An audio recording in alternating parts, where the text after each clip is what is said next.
Recently, violent protests erupted in Chicago at a Trump rally. The cause of the riot, according to a Reddit user who was at the event, was caused by anti-Trump protesters when they clashed with the Trump supporters outside of the event.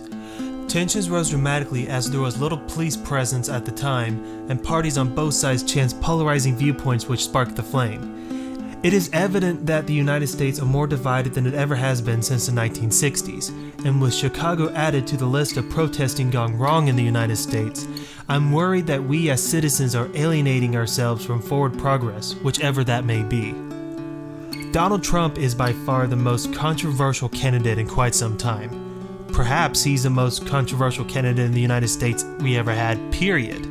Many of his speeches demonstrate radical ideas that many would find, including myself, troublesome. For example, Donald Trump said that he could shoot somebody and his ratings will still go up. Well, he still leads in the GOP primary, so that did little to none to damage his reputation.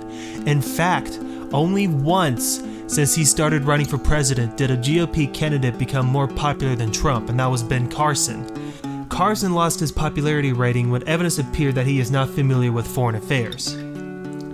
Trump's objectives when he becomes president are as follows: build a new wall on the US-Mexican border and Mexico will pay for it, and banning Muslims from entering the US. I understand there are many other plans that Donald Trump wants to do, but for this case I want to look at some of his more controversial ideas. What I want to do, instead of explaining why his plans will or won't work or why this will or won't hurt the United States, I'm going to predict what will happen during a Trump presidency regarding those 2 points, and I'll throw in the prediction of Trump ending the agreement that Obama and Iran have made not too long ago. Unless I've misunderstood, Trump stated that he will form a new policy with Iran that will be more strict than what is already in place. This scenario is only if the GOP maintains a controlled House, Senate, and the Supreme Court justice system. Anything can happen during this election, and with the death of Justice Scalia, it is uncertain if a GOP or Democrat will take his place, in regards to Congress doing everything they can to prevent President Obama from nominating someone in his own party. I want to add before I begin that I am not much into politics.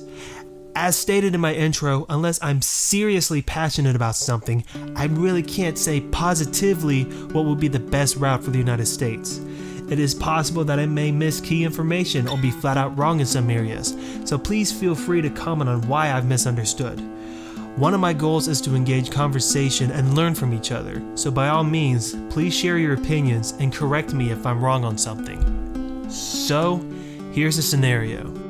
When Trump gets elected for president, there will be protests in nearly every major city in the United States. While the vast majority of protests are peaceful, a few of them will become violent. And it sparks a significant increase of Americans immigrating to Canada, which will be the biggest migration out of the country that's seen in history.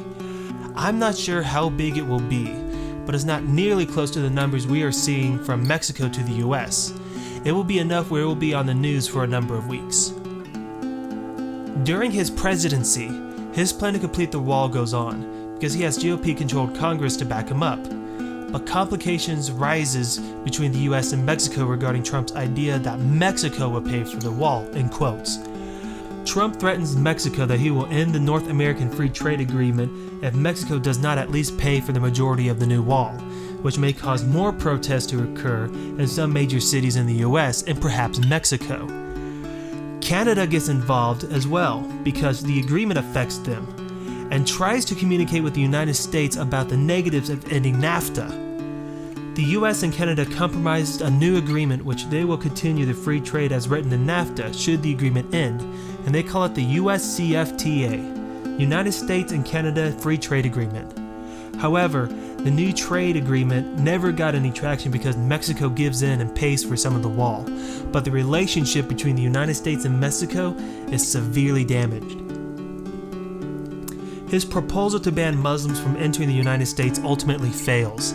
President Trump decides that he'll ban Muslims from coming into the United States by executive order. President Trump decides that he'll ban Muslims from coming into the United States by executive order, but Congress passes a new law that forbids presidents to ban people from immigrating to the country because of their religion or cultural identity. Despite Trump's veto, it gets overruled by Congress, which serves as a major blow to Trump's presidency. This congressional overruling would be very unusual because normally the GOP wants stricter border security. The Democrats in the GOP in Congress are nearly unanimous in passing this new law. I'm not aware of any law that already exists to prevent presidents from doing such a thing like that, but if there is, then this part of the prediction is pointless. President Trump plans to undo the agreement the US and Iran made when President Obama was in office, which ultimately sparks in a war in Iran. The duration of the war is uncertain, but I believe it will be the same result that happened in Iraq. ISIS and other terror groups claim more territory in that region as another nation is adapting to the new government, whichever that may be. It is noted, though, that President Trump, as of late, actually admits that going into Iraq was a mistake, so this prediction is more wishy-washy. But because of the agreement Obama made with Iran, it is entirely possible that since Donald Trump is running as a GOP candidate, and with some of the views he's already presented, that he wants to completely scrap out the agreement as it is right now. Trump does not get re-elected in 2020 because of the war in Iran, the dissolving relationship between the US and Mexico, and his attempted EO to ban Muslims from entering the country. He will more than likely be regarded as the worst president of the 21st century. So, whether you support the GOP, the Democrats, or third party, you have to admit that Trump is a candidate like no other in recent history. His viewpoints have sparked outbursts from the Democrats and even some GOP members, while some voters have literally strangled each other's necks in hopes of not having a mean-spirited businessman or Democratic socialist Bernie Sanders into office. Only time will tell what will happen to the United States moving forward.